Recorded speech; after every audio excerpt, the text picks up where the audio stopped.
This specialised camera has been a literal lifeline to many miners trapped in South Africa.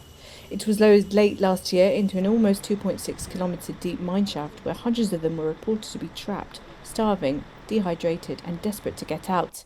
The camera reached 1,280 metres underground and helped rescuers see. The cage has been developed to transport 6 people at that depth. Being the reason is that at that depth you can only load a certain amount of weight. Working at 1,280 enabled us to load more people into the conveyance because there's less rope weight which is being pulled by the machine. And for that reason we then pushed to load as many people as we could. And it was nice to see that we could load 13 people. It made it so much quicker to get the people out.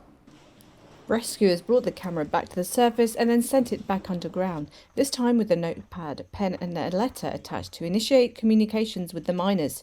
Some came out alive, but others didn't make it. You go up to 5-10 meters, then you stop. You ask everyone.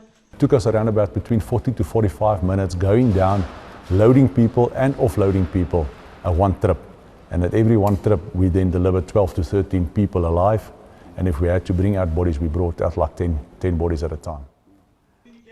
Once the camera reached the miners, they immediately attached a note telling the rescuers that about 480 of them were underground and those still alive were desperate to exit the mine. You must communicate, Captain, if they keep on. So what we saw when we stopped on the landing of where they had to climb into the cage, we just saw positive people that were eager to get into the cage and to come out. It was actually stated by the volunteers that assisted us that their biggest concern being there is to control the crowd because everybody wants to come in immediately and the guys are eager. We could see as they climbed into the cage, they made way for each other to get as many people in at one time. So it was quite positive seeing them coming into the cage and coming out.